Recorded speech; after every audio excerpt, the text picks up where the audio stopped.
Hello friends! Today I bring you an interesting video where we will talk about those characters that many fans consider were wasted in the Baki series. We're going to discuss those fighters who had great potential but ultimately didn't show what they were truly capable of. There are a lot of wasted characters in the series, so if you think I've left any out, let me know in the comment box and explain why. Now without further ado, let's start with this interesting list. We start this list with Ryuu Kaioh, the former master of Retsu. This man was one of the participants in that tournament held in China.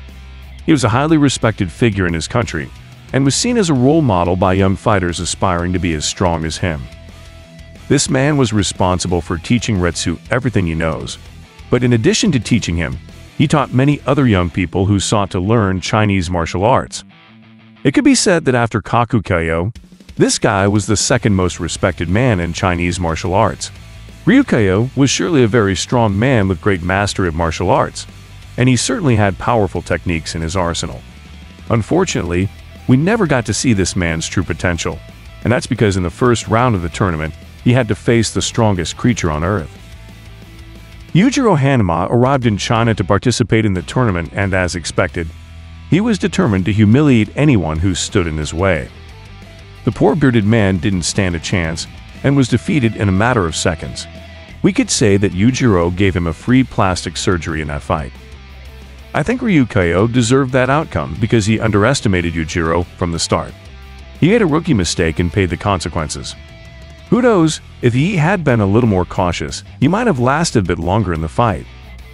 This character seemed to be a martial arts monster, but unfortunately, we will never be able to confirm if he was really as powerful as he seemed, or if he was really overrated in his country. Do you think he was really strong? I think he was strong, but I also believe that Retsu had already surpassed him at that point in the story. With the little that was shown of him, it's difficult to place him in a ranking, but I would say his power level is something like Dorian's, but without weapons. Another character who, in my opinion, was wasted is Amanu. This guy was brought by Yujiro to the Maximum Tournament and was introduced as an exceptional fighter. Yujiro felt genuine admiration and interest for him and even allowed him to slap him. The ogre was not angry about it and remained confident in his potential. Actually, the ogre was not lying because this guy had great physical skills and an amazing fighting style. Although he couldn't defeat Doppo, during the fight we could see that he put him in difficult situations and was close to winning on a couple of occasions. If Yujiro hadn't seriously injured him, he probably would have continued to improve his skills and could have become a very powerful fighter. The guy had potential, but he lacked character and fighter's vision. So Yujiro felt disappointed. After all, he had bet on him, and in the end, he made a fool of himself in front of everyone. I really would have liked to see him face Baki or at least see him in future arcs. I'm sure that after losing to Doppo, he would have continued training to improve his fighting style. Remember in the Baki series, fighters always continue training because they don't want to become stronger. Do you think Amanu could have reached a higher level of fighting if he had continued training after the Maximum Tournament? Without a doubt, this is one of the characters that left much to be desired. He was one of the 3 most dangerous men in the world. He was so dangerous that there were even satellites tracking his every move. Let's remember that Yujiro and Oliva were the other 2 men who are also monitored globally due to their incredible power. His fighting style was very good. He was known as Mr. Second for his speed.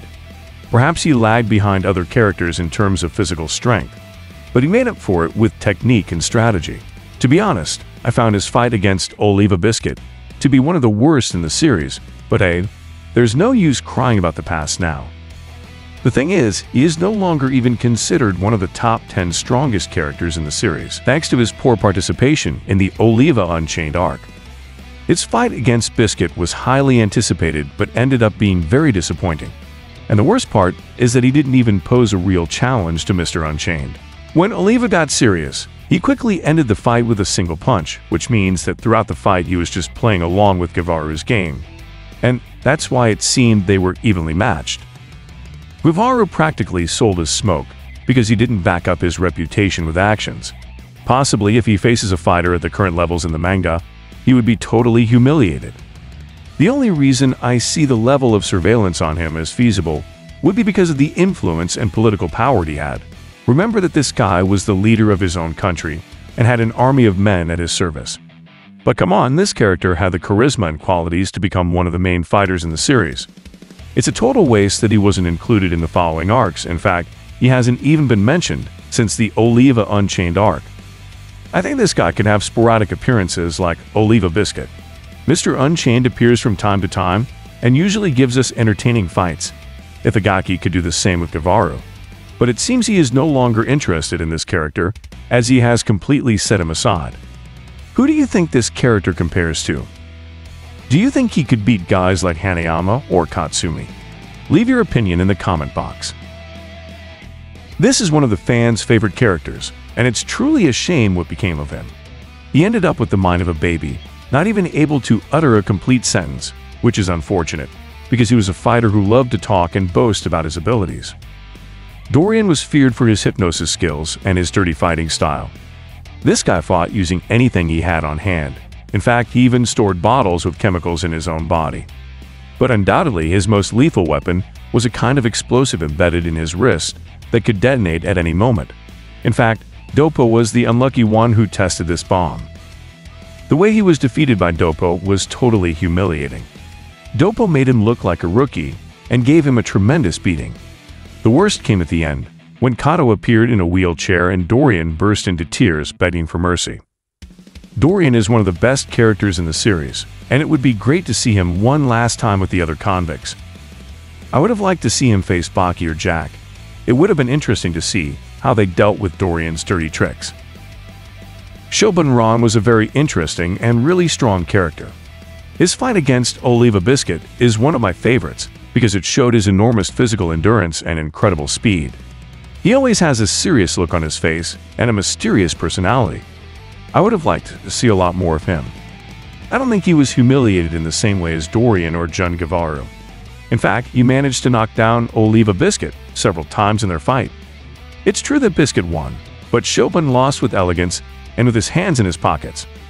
Currently, there is a spin-off manga where Shobun Ron returns to face Chiharu Shiba, but it's not yet confirmed if this series is canon. I would have liked this character to make his return in the main story rather than in the spin-off, but at least he's back in the Baki universe.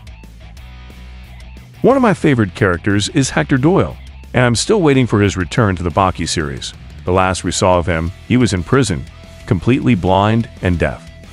It seems Hector Doyle was developing a fighting style similar to Daredevil's, but more complicated since Daredevil was blind, but still retained his hearing and perfected his smell and touch to identify people.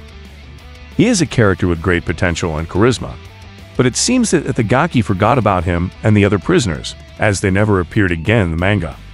However, Doyle is possibly the most wasted of them all, as we were shown that he was preparing for something big, and in the end, nothing happened. It would be great to see how this new fighting style Doyle has invented works now that he is blind and deaf. But hey, these are just some of the characters that I think have been wasted in the Baki series. Now, let me know in the comments if you think there are more characters like these. Remember that you can leave your questions and suggestions for future videos.